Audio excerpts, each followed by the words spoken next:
Welcome to the weird period of the NFL offseason. We're a week plus past free agency. We've got a month plus to go to the NFL draft, but the M Live's Dungeon of Doom podcast continues on. I am Ben Raven, joined as always by Corey Woods. Corey, how you doing over there? I'm doing good. What up, though, Ben? What's going on? Hey, not much, man. It is a Thursday, March 20th, the morning we're recording this. We're going to do a little mailbag to open the show, and then we will close out. There's some brief... Changing the pace. You know, it's a brief news week. You know, we got some rule change proposals. We got a couple re-signings. That's about it. It's you know, there were a couple. Yeah, for sure. It is one of those weird weeks. Next week we will not have a podcast because I will be in Los Angeles for the fellowship for an immersion course. But then I'm at the owners' meetings, taking a red eye from Los Angeles to Palm Beach. Woe is me, right? Two great destinations. Whoa, yeah. Tough life, Ben. Exactly. So we'll be back. I'll be from the owners' meetings in Palm Beach. Get the chance to talk with Lions brass and brass from around the NFL. That'll be cool. But as we've been pitching for a couple of weeks, we've got a new format for pitching mailbag questions. Our Dungeon of Doom at mlive.com email. It's free. Send your questions in. What we really are digging about this are the voice memo questions, and that is what we're going to start with today. Here is John Knowlton with a question titled Lions Injuries. What up, doe? It's John Knowlton from God's Country, Kalamazoo. Let's talk about all these injuries last year. What are the Lions doing to prevent a repeat? Better strength and conditioning? New turf? Hire a bunch of priests to spray holy water at every practice and game? How are the Lions going to figure this out?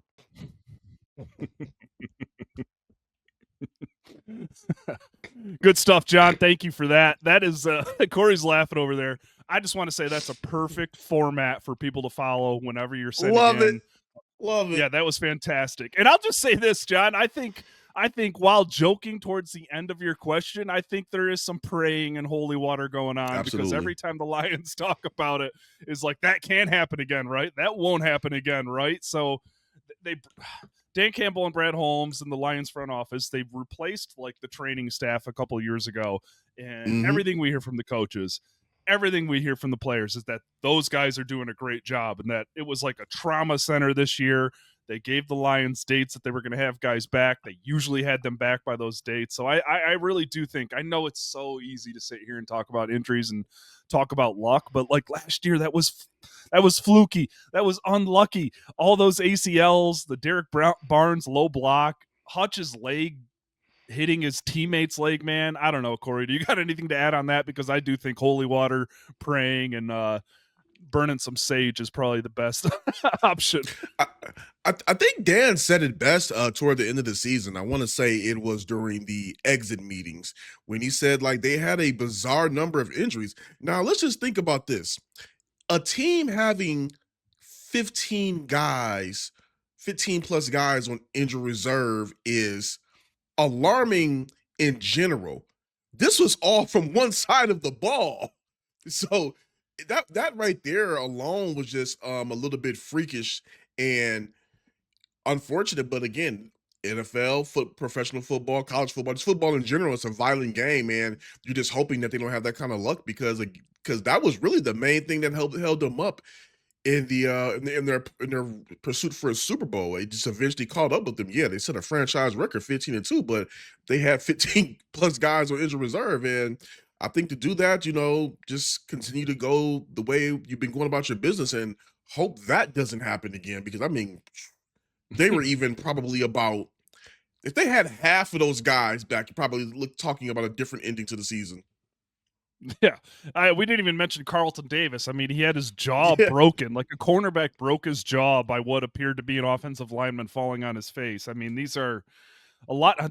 I'm just getting to the point, like a lot of these injuries were just like fluky football plays. As you said, These are the biggest, strongest, fastest athletes in the world, and they're hitting each other. And sometimes you know what happens. Well, we've got another mailbag voice memo before we read a couple of questions. This one is from Kevin, and his does not have a title, so mystery awaits. My name is Kevin, and I've been a Lions fan for 50 plus years. My first games were in the bleachers at Tiger Stadium watching Greg Landry and Mel Farr and some really decent teams. I'm so reveling in the team's recent success, but I've got two areas of concern that don't seem to be addressed yet. First, with Zeitler gone, where's our O-line depth? And then edge, Levi and Marcus could be good depth pieces, but I sure was hoping for more. You guys have any thoughts on that? Good question there, Kevin, for Very good sure. question. Yeah, let's start with the offensive line. I think that there is some internal belief in Mahogany, and I do think that they believe Graham Glasgow is going to be better than what he finished the season as. But also, man, while free agency is mostly dead, there are still some intriguing offensive line options out there. The name I saw Lions fans going nuts with this name last week on social media, but Will Hernandez, I mean, I would sign the living crap out of that guy. I've loved him since he came into the league, but I don't know, man. Do you think they're okay with Mahogany and Glasgow at guard? We've got a couple more questions that are different than that one about this, but like, do they need to sign a veteran, or do you think they can find some depth in the draft and just go into camp and say, all right, it's Mahogany and Glasgow. Let's figure this out. We've trusted Hank before. I think they could go ahead and I think they will be able to find somebody in the draft most definitely, but I would like to see them at least kick the tires on a veteran on a 1-year deal just to go ahead and bring another body in there. Hopefully the deal is not too crazy because again, I mean, Mahogany may end up beating that guy out in training camp, and it is what it is. So same thing with Graham. But I think that they do need to go ahead and get another veteran body in there before they go ahead and roll Christian Mahogany out. He showcased what he can do last season, but just to have that extra insurance policy and for the offensive line, I think they should try to look at somebody. I thought they probably would have looked at Becton, but that didn't happen. I believe Jenkins is still out there too, Hernandez, like you said, but I thought that I think they need to go ahead and probably bring another body in. I would have loved Becton too, but he ended up getting a decent little bag just because. Yeah, he did. Will he did. He earned it too. Good for him.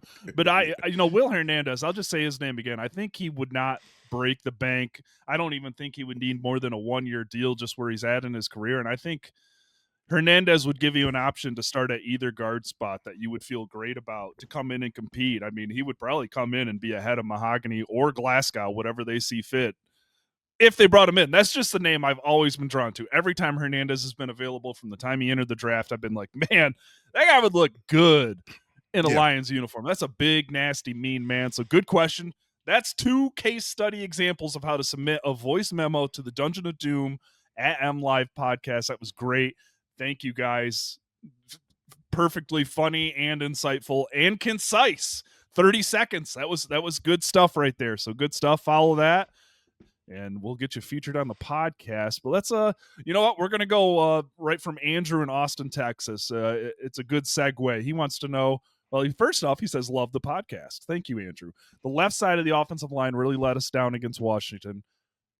I am surprised that both Decker and Glasgow's stats plummeted last year, and no one is talking about shifting Decker to guard and drafting a first-round right or left tackle. Moving Glasgow to backup at guard and center. Is there a tackle that could be a day one starter at either side in the draft in round 1? Oh, God, yeah. This is I like this offensive line class just based on where the Lions are in the draft. Like, Kelvin Banks would be a great option for tackle or guard, man. Yeah. Gray Zabel, the North Dakota State kid, got some guard tackle flexibility for him right there, too. And also, your guy Tyler Booker, man. That guy would look pretty good here, wouldn't he? That is you can look at his measurables and be like, that's a pretty big guy. No, I don't think people understand. We saw him at the combine. That is a massive human being. And the Lions have big guys in their offensive line already. Like Panay is a big guy, but Booker is massive. And I think one of our fans brought this up last time. Like, just the thought of him and Sewell on the same offensive line. Oh, you thought that running game and that pass protection was good last season. Boy, let me tell you, it'll be up higher. But yeah, Zabel, Banks, those are definitely guys that could possibly be there. But again, Booker would be like a dream scenario. Yeah, and I'll end the first part of that question talked about moving Decker to guard. Yeah. Nah, Decker's strongest suit is pass protection. That's a left tackle, man. I mean, he really is a left tackle. There is a reason Taylor Decker has remained at left tackle as Penei Sewell goes on a generational run to start his career. It's because his strength is pass blocking. Decker is still a dependable pass blocker. He had a lot of injuries last year, man. Knees, ankles, shoulders. That stuff happens. I mean, it really does happen. And Glasgow's been through hell and back with injuries before, too. So I just think getting those guys fresh this offseason, banking on those guys that know Hank like the back of their hand, man, they're not going to move Decker inside. Like, I see what you're getting at there as he ages and just the options there. Decker's this team's left tackle. They extended him in training camp for a reason, and that wasn't just to keep him happy, but that's because they believe in that man. And this, I'll just throw it out here. I've been waiting for a time to talk about this. I know Gio Manu is a tackle guy. I know he's a project. I would love to see the Lions try to move Manu inside at guard just to see how he moves there, just to see how he plays there. Just, you don't know what he is at tackle, so figure out what he is at guard too, because he's one of those big guys like a Becton. Like, look at what Becton did in Philly last year. That's a similar that transition for him Detroit. that transition for him got him, like you said, the transition got him a bag. Exactly. So it's like, man, you got this giant athletic big man. See what he can do on the interior, because I'm telling you, man, if you could feel like he could be a reserve guard this year, you got more options. You feel better about that stuff. I don't expect Manu to be ready to play this year. I really do believe that's like a long-term project. But, man, throw him in at guard in the offseason program. Throw him in at guard in training camp. See what you get out of him. I just Philly and Detroit, man. I think Detroit should steal that one from Philly and see if there's any life there. But good question, Andrew. We'll be moving on from Jim in quotation marks. Jim wants to know first, well, P.S. Have you heard from Kyle lately? I got his new German phone number, and I think we exchanged texts a couple times. He's living life in Germany, baby. He ain't worried about us. But I'll let you start this one, but I'll read the question. The guy, he just wants to know, he thinks that Ben Johnson and the Chicago Bears are being overblown a little bit here. He was a successful offensive coordinator and play caller, but he's never been a head coach. And he just wants to know, like, what we've seen from first-year head coaches in the NFL, like, what should be expected? There are so many pitfalls starting out. Like, we've seen it before. Successful coordinators take over that fall on their face. You know, there's Josh McDaniels, there's Matt Patricia, of course. The list goes on and on. So, like, I don't know, man. Do you think the hype around the Chicago Bears and Ben Johnson is being overblown, at least for this first year? Because as we know, longevity for first-year NFL coaches is not great. But what makes Ben Johnson different, or what is being overblown, do you think? I think it is definitely being overblown. Don't get it twisted. Ben Johnson was a great offensive coordinator here in Detroit. We've seen the things that he has done, the creativity, and again, he may not, I don't know if people really see this, but he's also a very fiery guy. I mean, he may not look like it or come off like it when you hear him speak, but he's a very amped up guy. So, you know, I believe he's going to do good in Chicago, but I think the thing that people are here, at least in Detroit, are kind of overreacting to is as if with Ben Johnson leaving, there goes the offense. No, the Lions still have those pieces there. They still have Dan Campbell. So, you know, as great as of a coach as Ben Johnson was here in Detroit and could potentially be as a head coach with the Bears, you know, a lot of that still, you know, falls with Dan. So I think a lot of this is the hype around Ben is being overblown because we've never seen him control a team. We've never seen how he does, you know, in-game management and being the leader and the main voice in the locker room. We'll get to see that in a couple of months. We'll get to see it, but I think it's definitely being overblown by him landing in Chicago and what's about to happen in the division. I think, you know, just kind of pump the brakes. I would say keep an eye on it. Be concerned if you want to, but I wouldn't have any worries right now. It's just kind of like a little bit overhyped.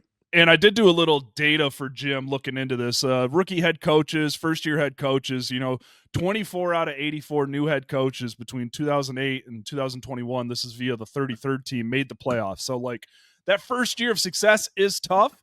But I will say that, there have been some coordinators that have found some success. I mean, the Miami head coach has been great making a move to that role. I'll just say this about Ben Johnson in Chicago. I think he gets viewed too much as a schematic offensive coach. This man, he relates to his players. He bends for his players. He makes his offense around his players. And the fact that Ben is adding an offensive line and adding offensive linemen on top of offensive linemen shows me that he has learned a lot from his time in Detroit, that his offense does not work without an offensive line. So I think, no, he's not Dan Campbell.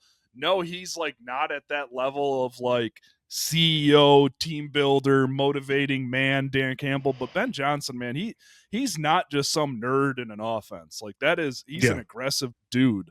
Like he's a screamer. He's a teacher. He's a mentor.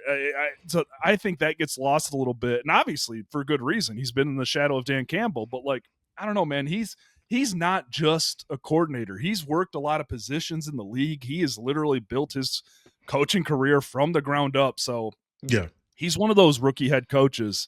I mean, the thing for him is that he's in the NFC North. Good luck to you. Yeah, and that's kind of what I'm thinking of too. It's like, he has a chance to be very successful, but out the gate, just let it happen, because I mean, this is a tough division. I mean, you still got to deal with the Lions, you still got to deal with the Packers, the Vikings. They got some questions because we don't know what JJ McCarthy is, but they still have a very good team. So it's, I think just expecting him to be super successful out the gate might just be a little bit overblown. But yeah, I don't think you can take that Chicago team lightly under him, though. No, I don't think so either, because I really do think that Caleb's escapability and his mobility is going to add another layer to his offense. And man, Ashton Genty to Chicago just starts making more and more sense in the first round of the draft, man. Ugh. I mean, if he's learned what he's learned about offensive line. we joked about it like, okay, yeah, you can't pass him up. And then they started adding to the offensive line. I'm like, okay, it's a no-brainer now. Like, I think if the cat from Missouri there, Membo, if he's there, they should take him just because I think they need all the offensive line possible. But that's enough Chicago Bears talk. We got two more mailbag questions. Muddy Tiger 3 wants to know, why do the Lions seem to pinch pennies when signing decent lower price free agents like Kevin Zeitler and then end up losing them for the sake of saving $1 or $2 million where they're so far under the cap for 25 where they could easily afford to pay him the $9 million that Tennessee paid him? Seems they only want to get players when they can get them at a discount instead of paying market value for some players. When you have so much money available, why didn't it make sense to pay market value for Kevin Zeitler in a one-year contract and allow him to leave? Fair question. I will say this. That was a decent raise for Zeitler. That was $3 million more than he got in Detroit. And Tennessee also doesn't have an income tax, so that man's getting every piece of that check. And I did see some national reports that he does have some family down there. But I do hear you, man. I do hear you, because if the Lions, I'm telling you right here, right now, if that deal would have came through for the Lions, 1 year $9 million, 1 year $10 million for Kevin Zeitler, I would have been like, yeah, good job. You recognized it. So I don't know. I agree with you. I think letting Zadarius Smith go for cap savings was a mistake. I'm not inside Kevin Zeitler's head. I don't know what he wanted to do. I don't know where he wanted to go. But if he would have stayed in Detroit for 1 year, $9 million, that was a mistake not doing it. So I am with you there. I don't know what the heck happened with Levi. Levi, if you need a new agent, give me a call. I expected him to get a lot more money on the open market. You definitely did. That was one guy who was expecting to possibly leave for the bag. Dude, we were my God, we were talking in our little side media room the other day, and the numbers we were throwing around to like guessing Levi's contract were like $25 million more than what he got, like total. So I don't know, man.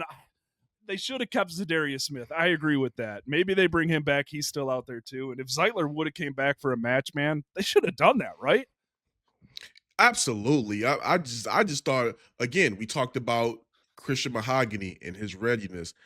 I believe that Christian Mahogany is going to be the guy moving forward for the future, but I definitely thought bringing back Zeitler for at least one more year, probably his swan song, just made the most sense. Even if it, like you said, even if it was at 10 million, this guy still played at an elite level for that offensive line.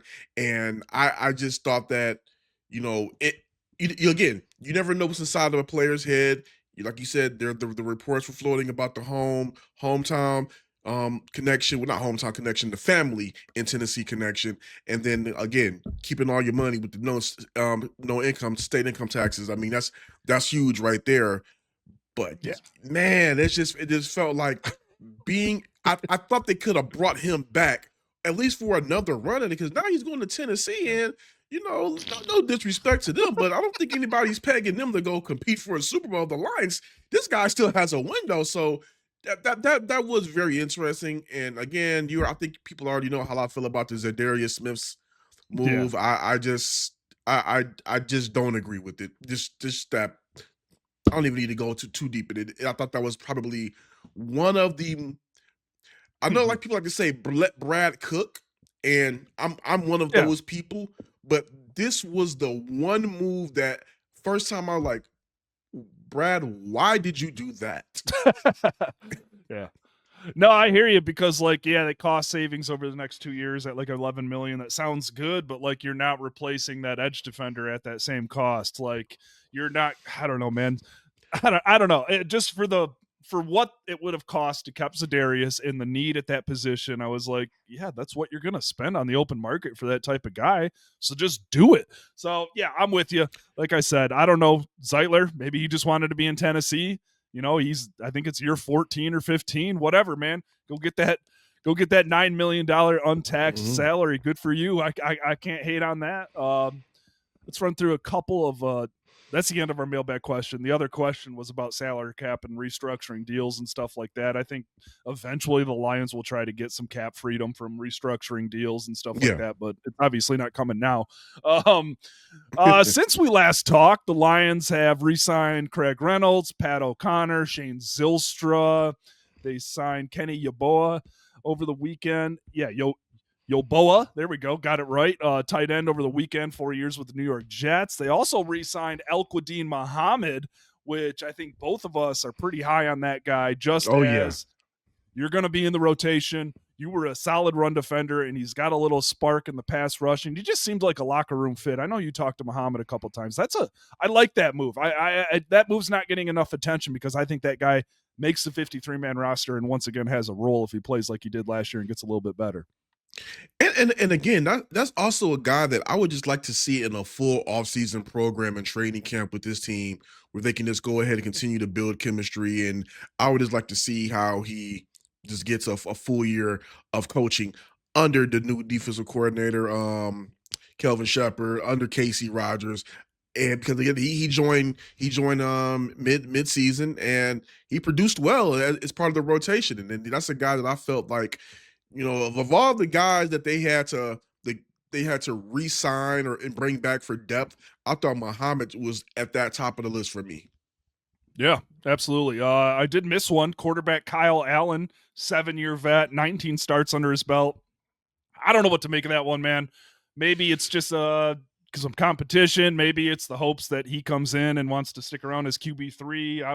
I think we might have even talked about this last week. It's the time warped zone of the offseason. I wouldn't be freaking too much out about Hendon Hooker or Kyle Allen. The best man's going to win that job. I think it's Hooker's job to lose, just to say that. But I don't know, man. Hooker's got 2 years left on his rookie deal.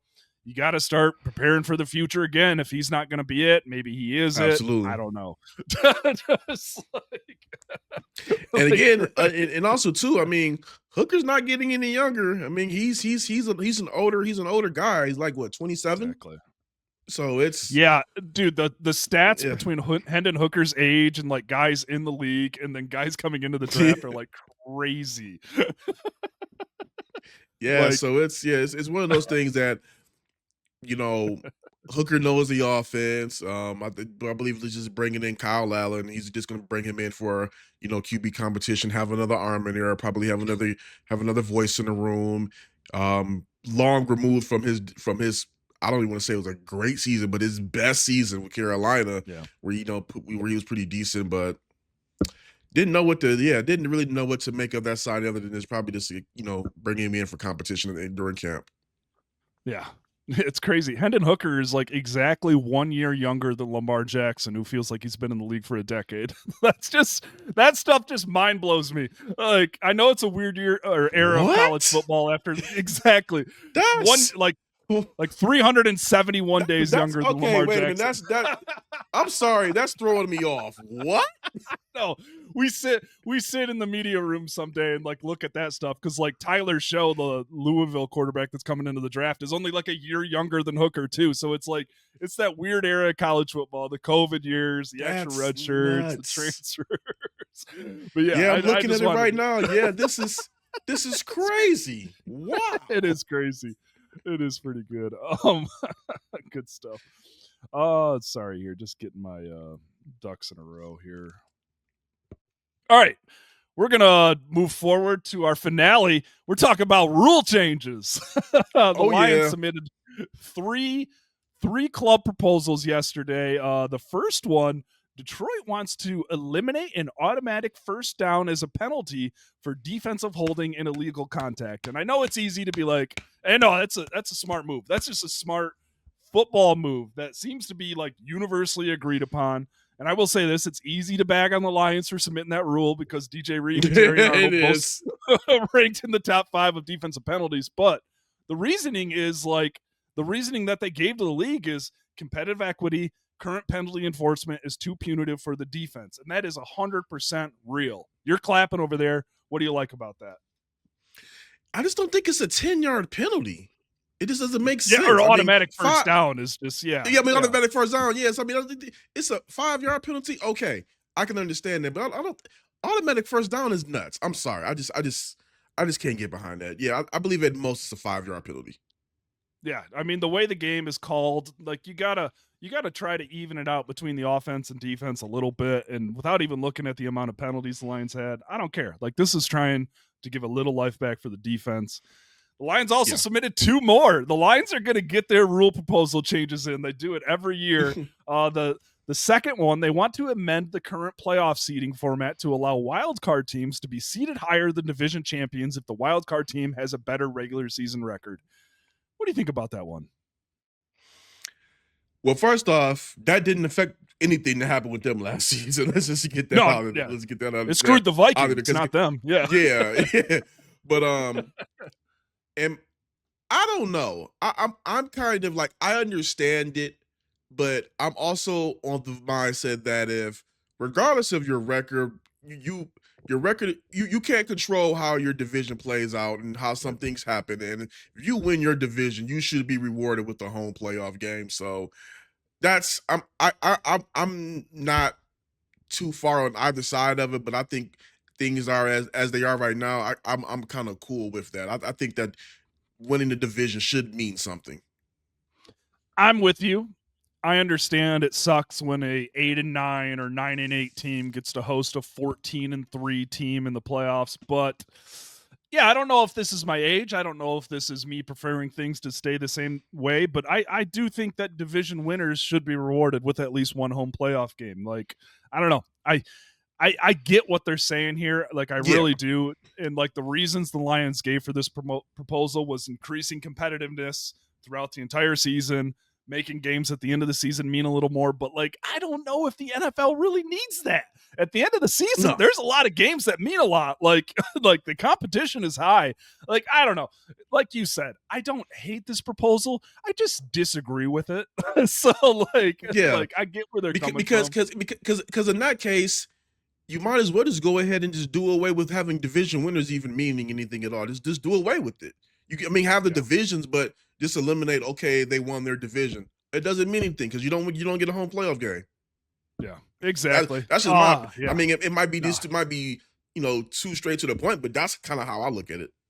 Yep. And I wish I would have started with this one because it's the most boring one. But the Lions want. If a player is placed on injured reserved before or on the day of roster cutdown day after training camp, they will not count against the 90-player limit unless the player is designated for a return. the Lions have experienced that better than anybody last year. So like I that just creates roster flexibility, and I 100% agree with that. If someone's not going to be able to play in the season and they want to keep them on the roster, that person shouldn't count against the 90 player limit. Just give them a little roster flexibility. It gives that player a little flexibility to potentially keep a job. Yeah, like right. Yeah, that one seems kind of common sense too.